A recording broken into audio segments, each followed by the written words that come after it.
Assalamualaikum warahmatullahi wabarakatuh.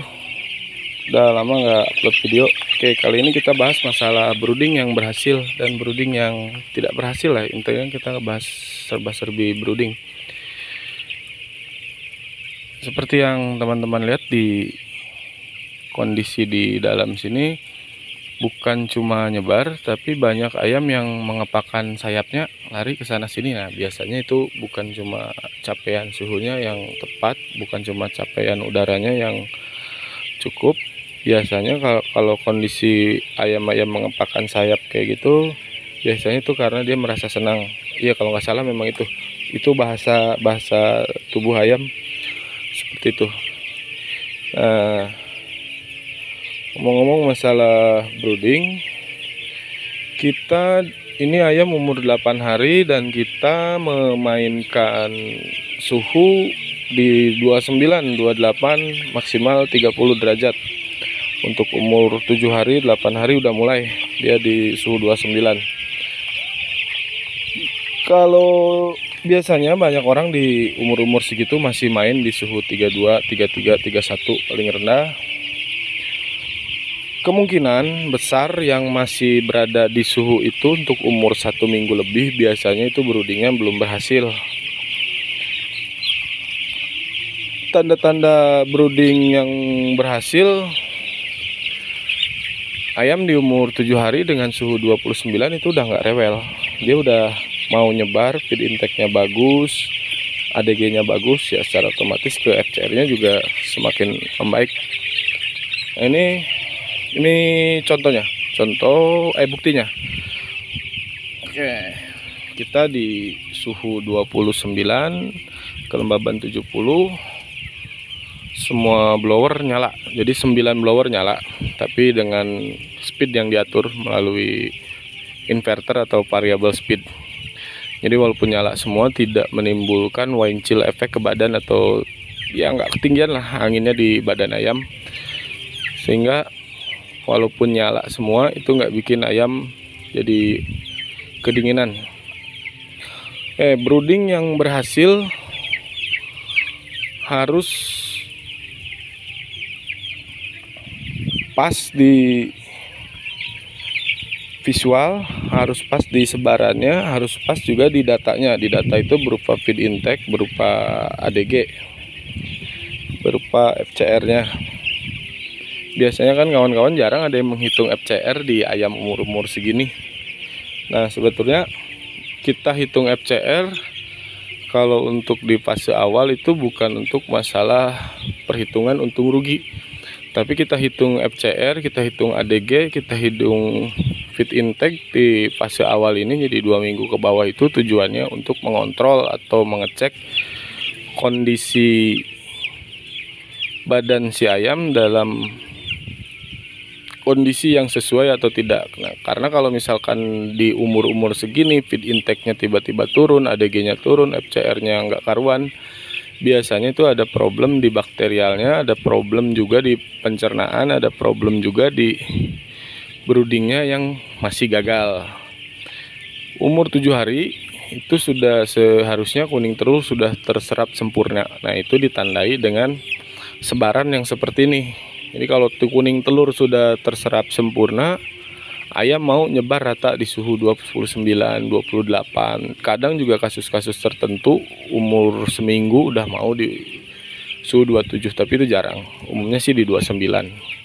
Kalau masih rewel di 29, yaitu berarti kuning telur biasanya belum terserap sempurna. Nah, setelah kuning telur terserap sempurna, ditandai dengan sebaran ayam di suhu 29, itu belum tenang. Yang harus kita cek berikutnya adalah masalah pencernaan. Jadi kalau misalkan feed intake-nya bagus tapi ADG-nya jelek, ya biasanya itu ada masalah di pencernaan, biasanya bakterial lah itu. Nah, sebelum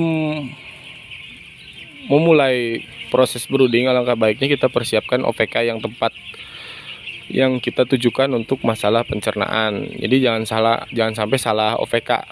Biasanya ada yang ketukar, begitu ayam masuk OVK-nya masalah pernapasan. Nah, itu udah ngawur lah obat-obatannya, karena ayam-ayam DOC itu nggak jamin 100% bebas dari problem bakteri, terutama di pencernaan. Oleh sebab itu, sebelum ayam masuk, sebelum kita mulai langkah brooding, alangkah baiknya obat-obatan untuk masalah pencernaan itu disiapkan.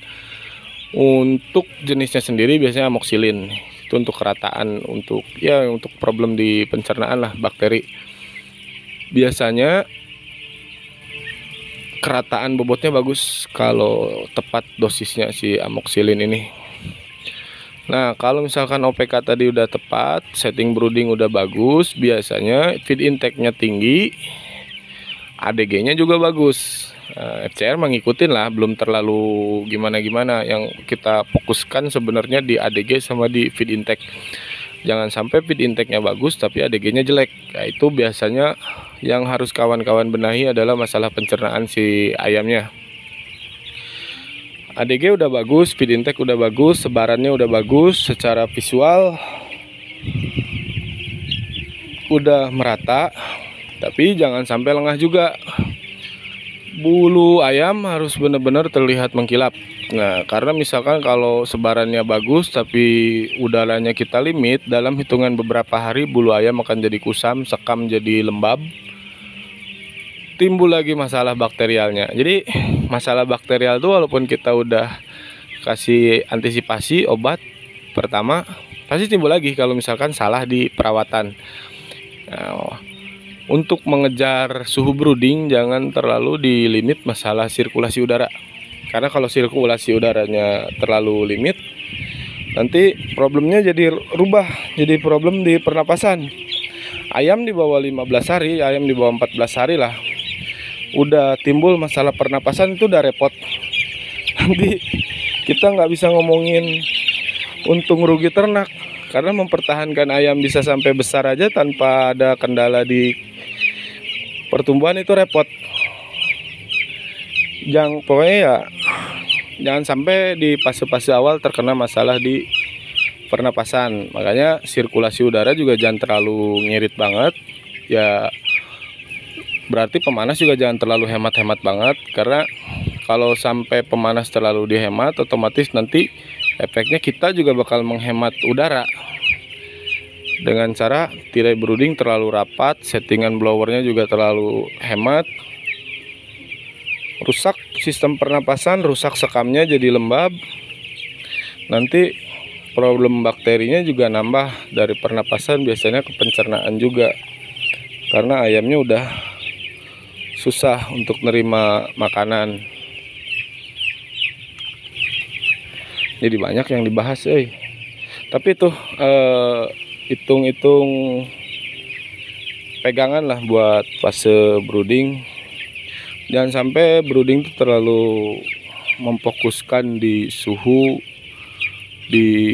suhu sih, kebanyakan orang brooding terlalu memfokuskan di suhu, kelembaban diabaikan, terus masalah sirkulasi udara apalagi banyak yang terlalu lama main delay timernya, sementara amoniak udah numpuk, sekam udah mau basah, timbul masalah pernapasan setelah itu. Oke lah, segitu dulu. Yang penting, yang terakhir, kalau misalnya mau memastikan kondisi kuning telur sudah diserap sempurna atau belum, bisa dilakukan pembedahan. Misal di umur 3 hari, belum, di umur 4 hari. Nah, di umur 7 hari kalau misalkan masih rewel, belum, masih mintanya di suhu 31, 32, apalagi 33, biasanya itu masalah di pencernaannya, di penyerapan kuning telurnya. Teman-teman bisa melakukan pembedahan lah untuk ngecek, untuk memastikan kuning telurnya masih ada atau enggak. Tapi kalau 7 hari sih udah terlambat sih, udah kacau lah, itu buruk banget kalau sampai kuning telur masih 7 hari masih tersisa banyak. Tapi udahlah gitu, semoga bermanfaat informasinya. Jangan sampai gagal brooding, jangan sampai menangis di akhir. Assalamualaikum warahmatullahi wabarakatuh.